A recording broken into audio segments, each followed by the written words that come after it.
moi, s'il y en a un qui me parle trop longtemps, je m'excuserai, je m'assois parce que... Hello tout le monde, j'espère que vous allez bien. Ça fait longtemps que j'ai pas fait de vidéo de ce style.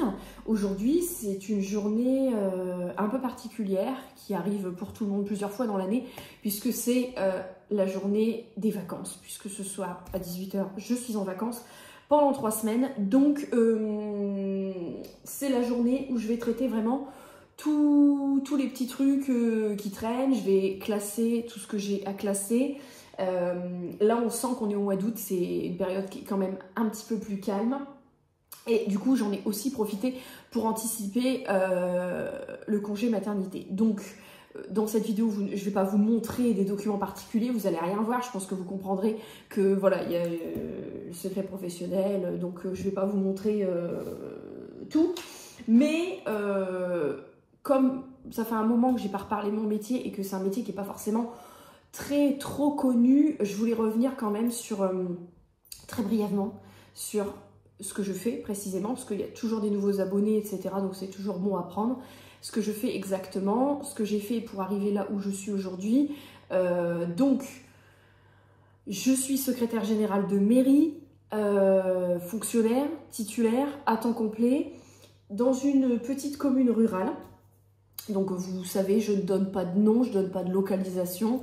Il y a des infos que je partage jamais sur ma chaîne, mais je pense que vous comprenez aussi. Dans cette collectivité, ça fera 3 ans, tout début d'année prochaine que je suis là. Et je suis très bien ici et je ne me vois pas partir du tout avant le jour où mon évolution de carrière voudrait qu'on ne pourra pas me proposer plus. Par exemple, et dans ce cas-là, oui, mais il faudrait que les enfants soient grands, au moins au collège, pour que je puisse partir à la tête tranquille. Donc pour l'instant, c'est pas du tout cet objectif-là. Donc pour l'instant, je suis ici, je suis très bien ici. Sinon, ben écoutez, enfant TDAH égale précarité scolaire, voilà. Je suis pas du tout un exemple en la matière, mais je vous en ai déjà parlé. Je me suis jamais plu à l'école, j'ai été harcelée toute ma scolarité, donc j'ai fait 2 troisièmes, 2 secondes. Pour une fille, c'est extrêmement rare. C'était pas à cause des résultats scolaires, c'était vraiment à cause on me jugeait trop jeune dans ma tête, mais en fait c'est juste que à l'époque, quelqu'un qui est une pile, qui est impulsif, on sait pas trop ce que c'est. Ben, maintenant c'est voilà, c'est une personne TDAH, donc souffrant de troubles déficitaires de l'attention avec hyperactivité en l'occurrence pour moi. Donc j'ai dû faire avec cette précarité scolaire puisque du coup j'ai le brevet des collèges, j'ai un BEP métier des relations clients-usagers spécialité commerce et je n'ai travaillé que très peu dans le commerce en réalité. Ça me plaît beaucoup le commerce, mais je suis bien mieux là où je suis aujourd'hui par rapport à mon tempérament. J'ai commencé ensuite, j'ai fait un poste de secrétaire comptable pour la coopérative scolaire du département. J'ai travaillé en CDI chez McDo, une expérience dans le commerce comme une autre, en tout cas c'était un CDI pour un premier job, ça c'était cool. Et ensuite eh ben, je me suis focus sur la mission locale, puisque la mission locale m'a dit vous êtes éligible au contrat d'avenir et on recherche dans le secrétariat. Donc je me suis dit que ça me plaisait peut-être un petit peu plus parce que McDo c'était quand même fatigant. Et donc, d'entretien en entretien, j'ai décroché assez rapidement, donc à la veille de mes 19 ans, ça a été assez vite, un poste d'agent administratif dans une commune un peu plus importante que celle-ci, où on était plusieurs. J'y suis restée pratiquement 6 ans. J'avais été stagiairisée, donc fonctionnaire, sauf qu'il y a eu un changement de DGS. Là encore, je vous en parle dans les podcasts. J'ai subi du harcèlement moral au travail, j'ai fait une dépression pendant 1 an et demi, j'ai décidé de tout arrêter parce que j'ai été dégoûtée du métier. Et ensuite, je suis partie dans le privé, donc je suis partie chez Claire's pendant 2 ans et 3 mois. Et j'ai fait mon parcours PMA pour avoir la perdrix, une fois que j'ai soigné ma dépression. Ensuite, j'ai eu la perdrix. Enceinte de 8 mois, j'ai repostulé en mairie. On m'a embauchée, j'avais de l'ambition, hein. Mais c'est pas censé être discriminatoire d'être enceinte. En tout cas, il y a des employeurs qui l'ont compris, puisque enceinte de 8 mois, j'ai été embauchée dans une commune où on a tout simplement attendu que je termine mon congé maternité. Donc cette fois-ci, c'était pas juste agent administratif, c'était secrétaire de mairie. Il y a des domaines que je ne maîtrisais pas, mais j'ai voulu prendre le risque. Et comme c'était avec très peu d'heures par semaine, ça m'a permis d'être plus maman que secrétaire de mairie. Donc j'ai pu assimiler les infos sans en avoir plein la tête tout le temps. Et 5 mois plus tard, donc ça c'était en 2022, 5 mois plus tard, on m'a proposé un poste d'attaché parlementaire pour un député national. Donc si vous voulez, vous voyez pas trop comment je pouvais refuser. Donc j'ai quand même pris le temps de réfléchir, je l'ai fait. J'étais basée en circonscription. Là encore, je vous en parle également dans les podcasts. Mais c'est pas la même chose que de travailler en mairie, le contact avec le public est pas le même, là c'est quelque chose de beaucoup plus politisé. Monter à Paris régulièrement à l'Assemblée nationale, c'est très très intéressant et c'est un privilège que peu de personnes peuvent avoir. Mais voilà, moi là encore le TDAH, je parle, je suis pas quelqu'un de sociable, j'ai pas envie de serrer 36 mains et enfin voilà, c'est pas mon truc, moi je préférais la politique locale et donc en ce sens je suis repartie en mairie au bout de 9 mois. Et je n'ai pas bougé puisque je suis toujours là. Et mes cheveux, tu le vois encore le décalage là, c'est insupportable ça. Là, vraiment mon coiffeur boit au moment où il me coupe ce côté-là. Je ne sais pas ce qu'il fait. Bref. Donc voilà un petit peu pour mon parcours que j'ai essayé de vous résumer au mieux sans les péripéties que vous avez dans le podcast. Donc tout ça pour ça, je n'ai pas passé de concours, enfin j'ai tenté 2 concours que je n'ai pas eu. Voilà, là encore, TDAH, tu lis pas les consignes. Donc tu as des notes de merde. Tout est normal. Maintenant que je sais comment je suis, je comprends. Et donc ici, j'ai eu la chance que le maire me stagiairise et me titularise sans concours sur un poste où normalement on ne peut pas forcément le faire. D'ailleurs maintenant avec toutes les revalorisations, ça ne passe plus. En tout cas, j'ai eu la chance de faire partie des dernières personnes qui ont pu en bénéficier. Et du coup, avec la revalorisation des secrétaires de mairie, on s'appelle maintenant secrétaires généraux de mairie parce qu'on traite les affaires générales et on fait office de chef de cabinet, de DGS, de chef DRH, de responsable du pôle financier, de tous les services. Et donc du coup, c'est pour ça que maintenant on s'appelle secrétaire généraux, ou moi en l'occurrence secrétaire général de mairie. Ça n'a pas eu d'incidence financière personnellement pour moi, mais par contre je dois me préparer pour passer un catégorie B au lieu de catégorie C actuellement. Donc évidemment il y a l'accouchement avant, donc ça retarde un petit peu le truc, mais l'année prochaine je fais une préparation examen professionnel et ensuite je passe une formation promotion dans le but de passer rédacteur. Donc c'est un truc qui va être étalé en gros sur 3 années différentes. Ça va être prenant, mais on va s'accrocher. Donc, vous l'aurez compris, un poste dans la fonction publique territoriale, selon les filières, il n'y a pas forcément besoin d'avoir de l'expérience. Il faut trouver le bon employeur qui va vous donner votre chance. Les offres d'emploi, je vous l'ai déjà dit, vous ne les trouvez pas sur Pôle emploi. Vous les trouvez sur le site emploiterritorial.fr. C'est un site qui regroupe des offres dans l'enseignement, des postes de docteurs dans des maisons de santé, des responsables de foyers multi-accueil pour les enfants, des policiers municipaux. C'est vraiment, voilà, c'est agent technique, agent administratif, adjoint du patrimoine pour les médiathèques, les musées, ce genre de choses. C'est vraiment des offres spécifiques que vous ne trouvez pas sur Pôle emploi. Pourquoi? Parce que le fonctionnaire ne cotise pas pour le chômage. Donc du coup, nous, si un jour on doit, pour X motif, arrêter notre profession, et ben pendant nos droits d'ARE, l'allocation de retour à l'emploi, c'est notre ancien employeur qui le paye. Sur nos bulletins de salaire, on ne cotise pas pour le chômage. Donc nous, on n'est pas publié par Pôle emploi. Et si vous êtes intéressé par le métier de secrétaire de mairie, posez-moi vos questions en commentaire, je serai ravie d'y répondre, en sachant que chaque département a un centre de gestion de la fonction publique territoriale, donc le CDG. Vous cherchez sur internet CDG, je sais pas moi 01 si vous êtes dans l'Ain, 02 dans l'Aisne, et vous allez avoir les concours, les examens professionnels, les offres d'emploi, vous les retrouvez dessus aussi, et ils font maintenant des formations qualifiantes de secrétaire de mairie, puisque effectivement on n'arrive pas avec un diplôme en poche, ça n'existe pas, voilà. Donc dans toutes les tâches que je fais, urbanisme, donc les permis de construire, les déclarations de travaux, etc.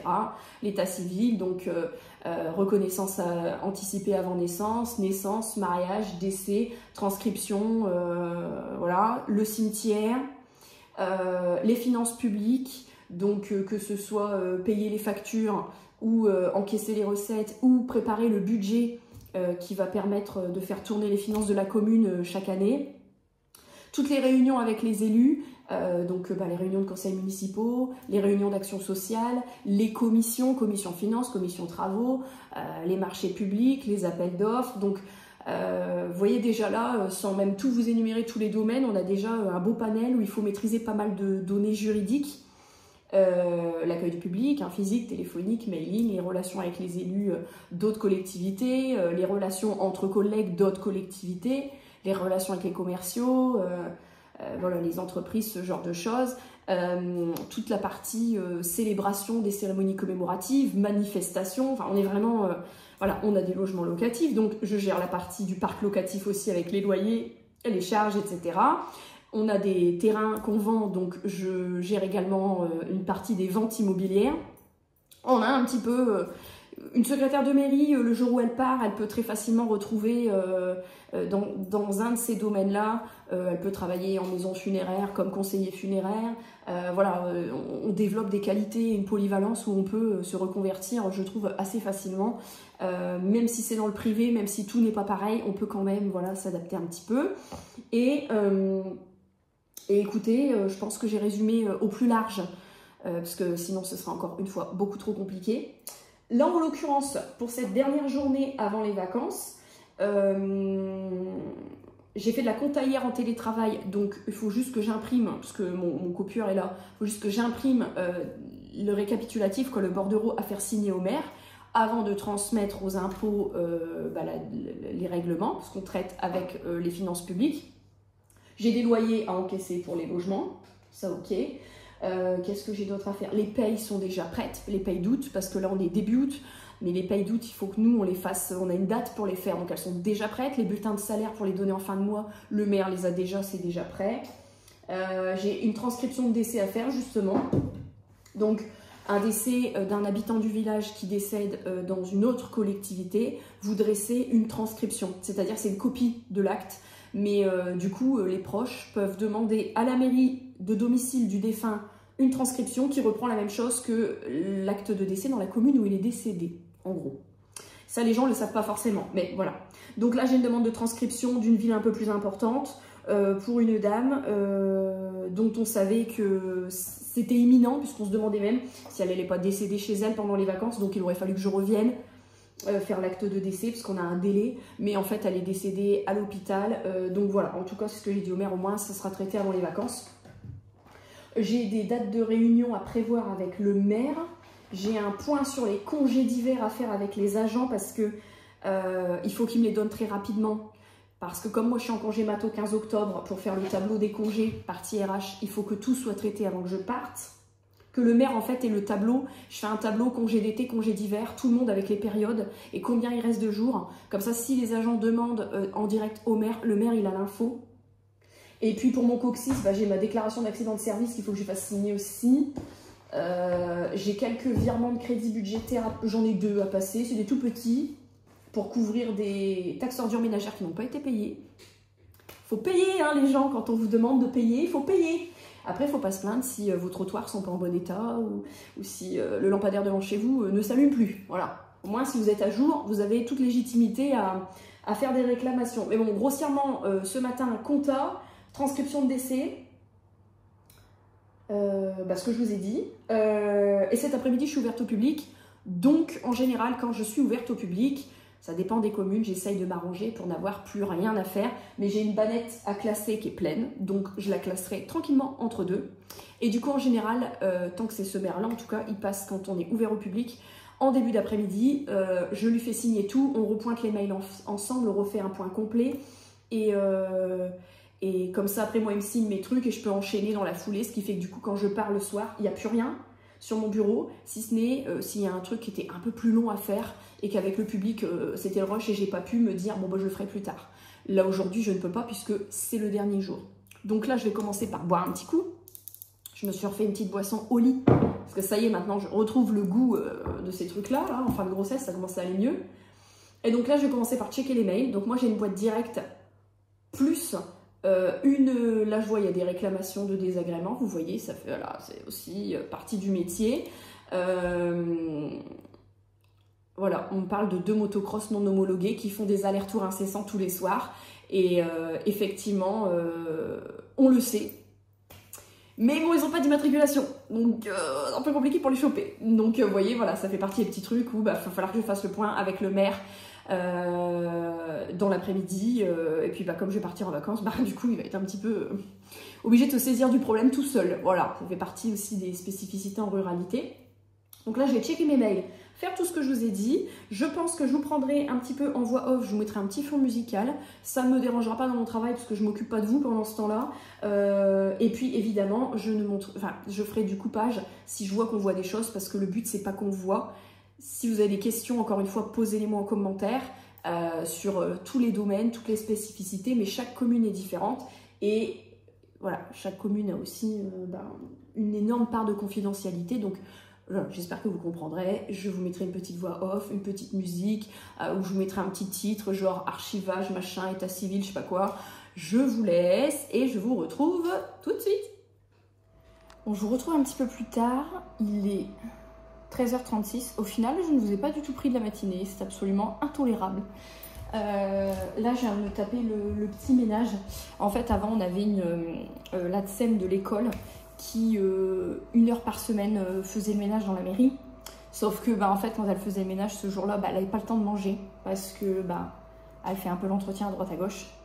Donc, elle a demandé à arrêter après 13 ans, je crois, à le faire. Et donc, du coup, moi, j'ai proposé au maire de reprendre l'heure. Donc, du coup, ça fait que je suis à 35 heures, mais en réalité, je suis à 36 heures parce que toutes les semaines, du coup, je récupère l'heure de ménage.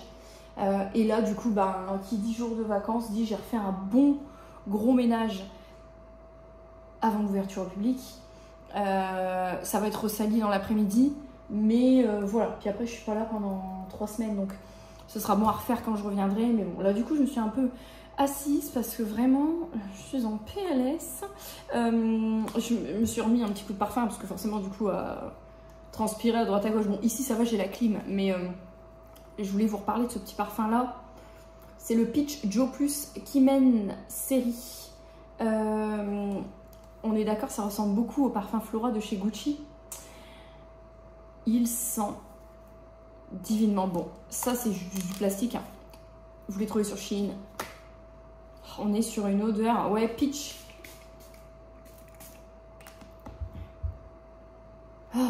Une pêche gourmande, presque vanillée. En même temps, une espèce d'odeur de shampoing. Genre, tu sors de la douche. Il n'y a pas d'achat compulsif, fashion, make-up, etc. ce mois-ci.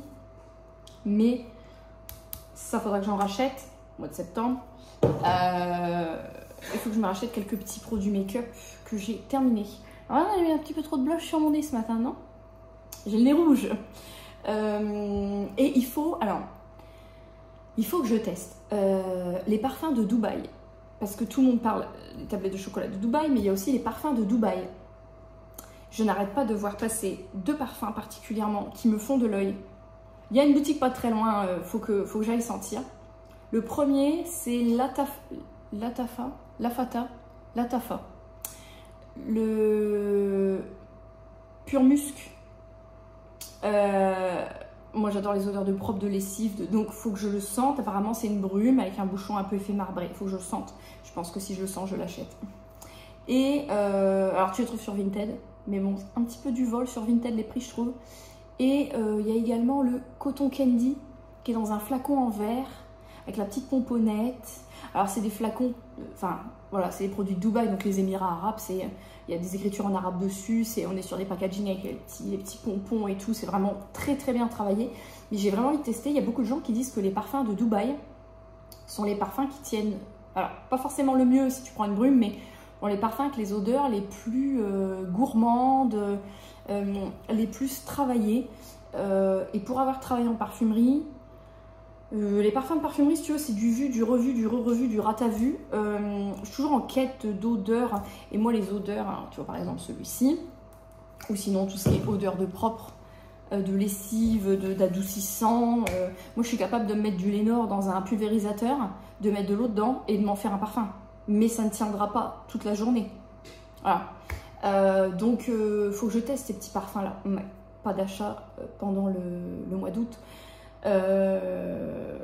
Mais je me fais une petite wishlist. Et si les trucs qui m'intéressent, si j'ai toujours envie de me les prendre au mois de septembre, je me les prendrai au mois de septembre. Donc au mois de septembre, comme on fête mon anniversaire, j'aurai sûrement des petites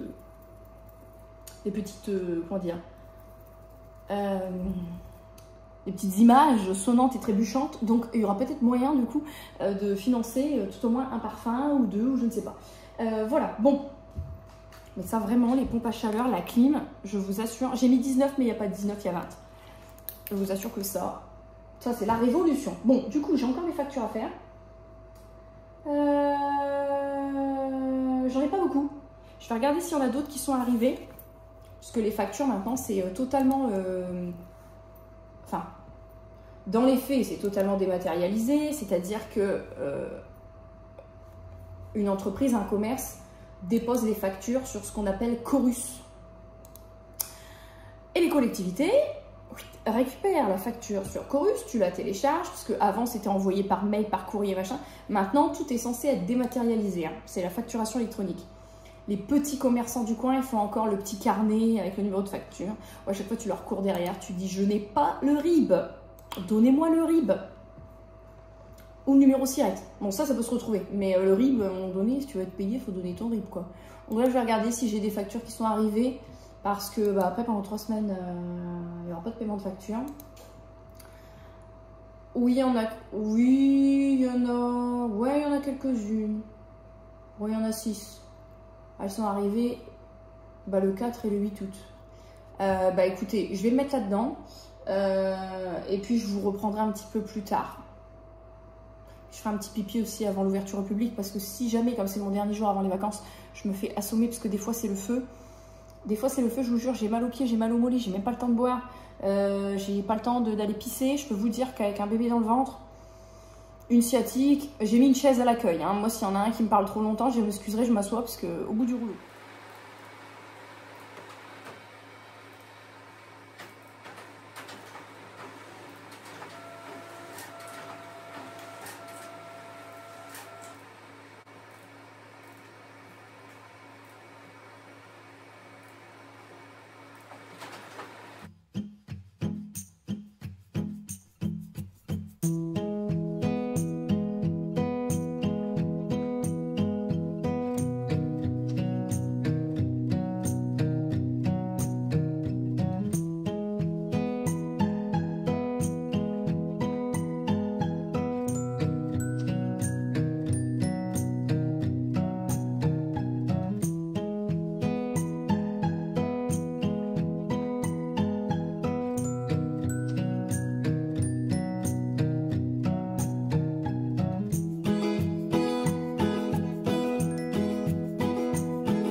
J'espère que vous allez bien. Je vous retrouve là au moment de commencer le montage de ma vidéo. Et en fait, pour vous résumer un petit peu le restant de la journée, j'ai eu beaucoup de public. Puisque en général, ils savent que quand je pars en vacances, ils viennent me voir juste avant, au dernier moment. Donc ça a vraiment été jusqu'à 5 minutes avant la fin. Donc je ne vous ai pas repris forcément, mais ça a été vraiment accueil du public, de tout, hein, de l'urbanisme, j'ai eu pas mal d'urbanisme, du foncier pour les propriétaires de leur maison, le maire donc qui est passé, et puis j'en ai profité aussi une fois que le maire était parti pour traiter tout ce que j'avais à traiter une fois qu'il m'avait signé tous mes documents. Donc voilà, c'était des trucs qui m'ont pris quand même pas mal de temps et c'est aussi pour ça que je ne vous ai pas pris pour terminer cette journée avec moi. En tout cas, j'espère que ça vous aura plu. Je vous réitère encore une fois, si vous avez des questions sur mon métier, n'hésitez pas à me les mettre en commentaire et je me ferai un plaisir de vous répondre. Je vous fais des énormes bisous et je vous retrouve très vite pour une prochaine vidéo en vacances cette fois-ci et ça va faire du bien.